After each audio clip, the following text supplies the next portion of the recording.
കുട്ടികൾക്കും മുതിർന്നവർക്കും ഒരുപോലെ ഇഷ്ടപ്പെടുന്ന ഒരു സ്നാക്സിൻ്റെ റെസിപ്പി കണ്ടാലോ?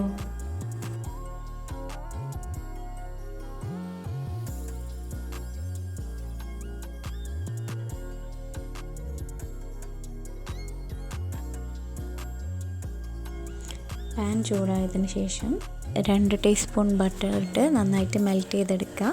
ശേഷം അണ്ടിപ്പരിപ്പും മുന്തിരിയും ഒന്ന് വറുത്തെടുക്കുക.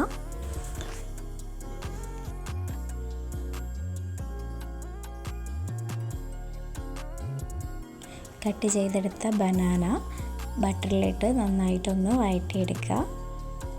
നന്നായിട്ട് വഴണ്ട് വരണം, കാരണം ബനാനയുടെ ആ കുത്തുന്ന ചുവ ഒരു കറ ഉണ്ടാവില്ലേ, അത് നന്നായിട്ട് മാറി നന്നായിട്ടൊന്ന് സോട്ടായിട്ട് വരണം. ശേഷം അതിലേക്ക് ചെറിയ തേങ്ങ ഒരു 1/2 കപ്പ് ഇട്ടുകൊണ്ട് നന്നായിട്ട് വഴറ്റി കൊടുക്കുക.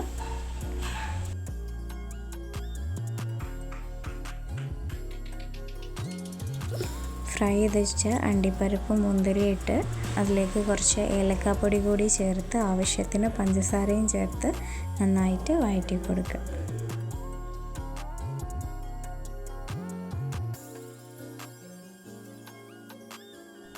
വഴണ്ട് വന്നതിന് ശേഷം തണുക്കാനായിട്ടൊന്ന് മാറ്റി വെക്കുക.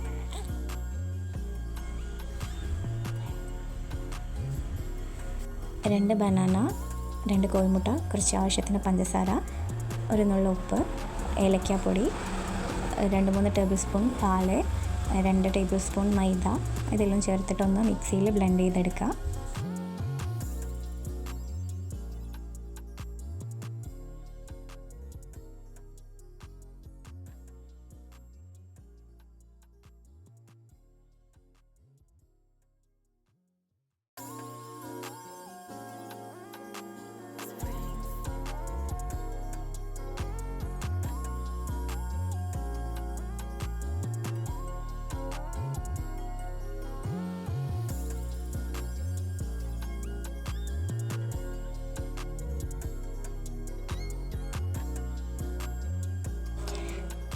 ചൂട് കട്ടിയുള്ളൊരു പാത്രം എടുത്ത് അതിലേക്ക് കുറച്ച് ബട്ടറോ അല്ലെങ്കിൽ ഓയിലോ ഒഴിച്ച് കൊടുത്ത് നന്നായിട്ടൊന്ന് ചുറ്റിച്ചെടുക്കുക.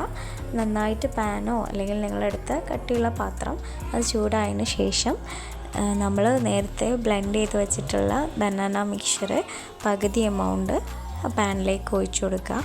ഒന്ന് കുക്കായ ശേഷം അതിലേക്ക് ബനാനയും കോക്കനട്ടും നമ്മൾ സോട്ട് ചെയ്ത് വെച്ചത് അതും ഒരു 1/4 ഭാഗം ഒഴിച്ചു കൊടുത്തതിന് ശേഷം അതിൻ്റെ മുകളിലേക്കായി ബാക്കിയുള്ള ബാറ്റർ ഒഴിച്ചു കൊടുക്കുക. ശേഷം ബാക്കിയുള്ള ബനാന കോക്കനട്ട് സോട്ട് ചെയ്ത് വെച്ചത് ഇട്ട് കൊടുത്ത് നന്നായിട്ട് അടച്ച് വെച്ചിട്ട് ഒരു 20-25 മിനിറ്റ് സ്ലോ കുക്ക് ചെയ്യുക. ഈ പാത്രത്തിൻ്റെ അടിയിലായിട്ട് ജസ്റ്റ് ഒന്ന് തട്ടോ അങ്ങനെ എന്തെങ്കിലും വെച്ച് കൊടുക്കുകയാണെങ്കിൽ ബെറ്റർ ആയിരിക്കും. അല്ലെങ്കിൽ പഴയ പാനോ അങ്ങനെ എന്തെങ്കിലും ഉണ്ടെങ്കിൽ അതിൻ്റെ മുകളിൽ വെച്ചാൽ ഒന്നും കൂടി നല്ല രീതിയിൽ നമുക്ക് കുക്ക് ചെയ്തെടുക്കാൻ പറ്റും.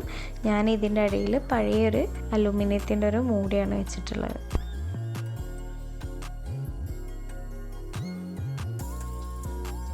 റെസിപ്പീസ് എല്ലാം എല്ലാവരും വീട്ടിൽ ട്രൈ ചെയ്ത് നോക്കുക. ഇഷ്ടപ്പെട്ടാൽ ലൈക്ക് ചെയ്യുക, കമൻറ്റ് ചെയ്യുക, ചാനലൊന്ന് സബ്സ്ക്രൈബ് ചെയ്യുക.